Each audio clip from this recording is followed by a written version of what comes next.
Yo, what's up, y'all?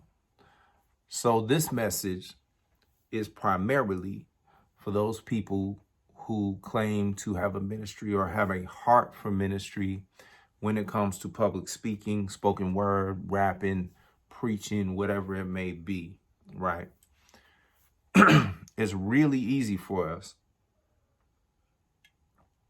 Refreshing water. It's really easy for us to get too focused on self, too conscious of self, too conscious of what we are not doing well enough, what we need to improve on. And it's great. And we should operate in a spirit of excellence. But we can get so focused on ourselves that we lose focus on what's important. If you are trying to articulate a divine or inspired message, your focus should be more on Him first. Focus on the Most High, on the Holy Spirit, on God. What does He want to say? What is He speaking to you? What is He showing you? What is the Holy Spirit stirring in you? And then also focusing on your audience or even your potential audience. What do they need to hear? Not always focusing on what they expect from you or what they want from you, but taking cues from that and translating that and articulating what God is trying to say to the people. If hopefully that makes sense.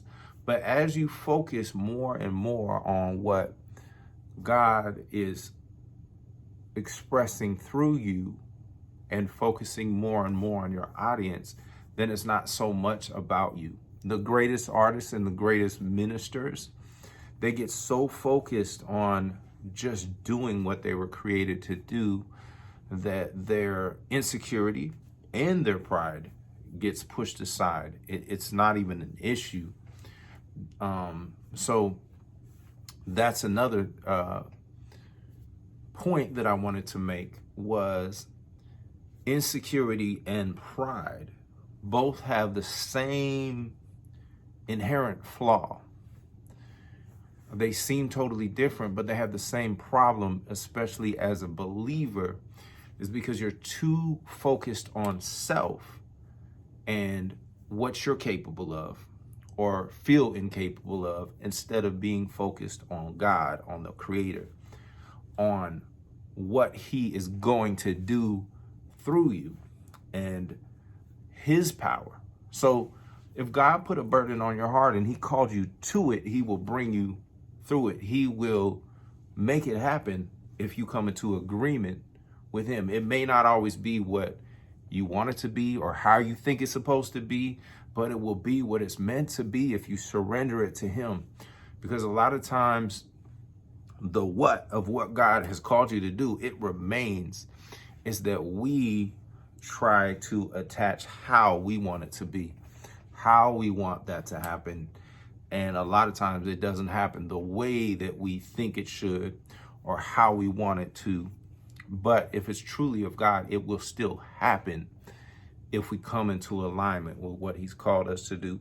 The other thing is, if He can trust you with the small things, He'll trust you with the bigger things. So if you're more effective with the audience that you have, even if it's 1, even if it's 2, even if it's 10, even if it's 1,000 subscribers or 100 or 50, and you're more effective with reaching and connecting and inspiring the people right in front of you, then the bigger audience will come. You see what I'm saying? So if God is testing us, not in a mean way, but He's testing you. Are you doing, and a lot of people, are you doing the most with what you have in front of you? Are you doing the most with the resources that you have right now? If you're doing the most with that, I believe that a bigger audience will come. I believe that greater resources will come. But if you're not, if you're so focused on the bigger thing that you're not even focused on the steps right in front of you, then you might, it's basically, it is hindering your progress. So be grateful for what you have in front of you. Be grateful for the platform that you do have. Be grateful and appreciative of the audience that you do have. Be grateful for the talent and the abilities and the gifts that you do have, even if you don't think they're good enough or you don't think it's where you want it to be. We'll continue to cultivate and work on it and put the effort, but realize that God will provide the increase if you're doing the best and your focus and your intention is correct. Too many people's focus and intention is they're looking for validation, and I've been guilty of it, through their talents. They're looking for validation when their validation really needs to come from God and his worth and value that he's already given you. And then you can work forth, not for, but forth and from a greater place of strength, and you can be more effective. Because truly to minister, to truly be a great artist, you got to put your fear, your pride, your insecurity, and your ego aside and be willing to be transparent and be willing to deliver the message in a way that maybe sometimes is uncomfortable and takes you far out of your comfort zone. But it's what the people need to hear, and it's how they need to hear it. The beauty of it is, although your focus is on God and although your focus is on your audience, that you are a unique instrument. So your voice and the way you say it and the way you connect with people is going to be unique. And so you are a necessary part of that. And so don't try to be what another artist or what another preacher is doing or what another prophet or whatever. Don't try to be like them. Be you, but be you operating in that in a greater level. Comparison is the thief of joy. If you're constantly comparing yourself to what other people are doing and how they're doing it, it can be distracting, it can be frustrating.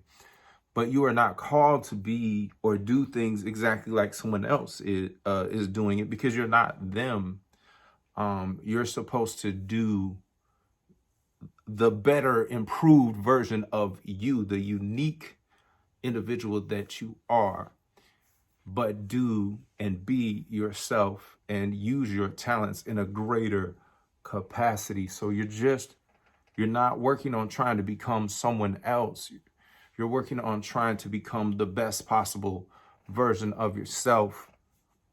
And as you become that, you can help other people to do that and be that. So I just want to encourage you that if you do have a calling or you have a burden or you have something that you're really trying to do to help and inspire other people, don't give up, because we need more people to do that. We need more of that type of content on YouTube. And you don't have to be perfect. You don't have to have a studio. You don't have to have a huge stage or platform. I love what I heard from some churches where they were like, people were like, well, when can I go up? I'm called a ministry. When can I go up and preach at your church? And their response was, well, we're watching what you're doing outside of the church, because that's the real ministry. And so ministry is not a platform, but a lifestyle. Ministry can happen at the Kroger. It can happen at the Walmart. It can happen with one little video that you post on TikTok, YouTube, Instagram, Facebook, whatever. And you use those platforms that you already have and use them the best way you know how, and continue to improve and develop that and work on that. See, I'm working on and developing my presentation right now. You know what I'm saying? This is not in my comfort zone. My comfort zone is rapping to a beat, right? So I'm taking myself out of my comfort zone right now. I'm doing exactly what I'm challenging you to do. So as I'm challenging you to do it, I'm challenging myself, right? So I hope that you got something from this video. I hope that it encouraged you.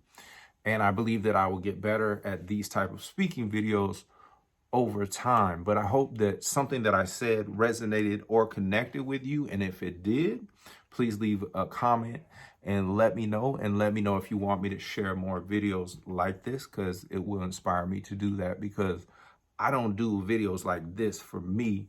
I do this for you.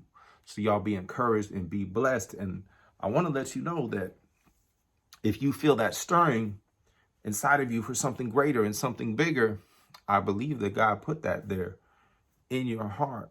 But realize that that is not just for you to find value and worth. It's for other people. God put that greatness in you to serve other people more effectively. And if you truly are operating in his spirit, your heart is going to break for people, and you're going to want to make those songs, and you're going to want to share these messages, not to make you feel better about yourself, but to add value and inspiration and help somebody else. That is real ministry. Real ministry is not about you. You're the vessel. So, but the unique part about that is that part of it is about you, because God will use you. God will use me in a unique way that he won't use anybody else. God will use you in a very unique way that he won't use anybody else in that exact same way, right? So you're valuable, you're important already. So take that value, take that importance, take that encouragement and bring it to someone else. Use your struggle, use your transparency to help someone else so that they can connect to you and they can see, oh, this person has struggled. This person is not perfect. This person has been through something, but I feel like they have some insight, right? So use all those things to help other people. And so the whole message is learn to take the focus more off of yourself and put it on to God and put it on other people and use that to bring inspiration and value to them. All right, y'all be encouraged. Y'all be blessed. I'm out.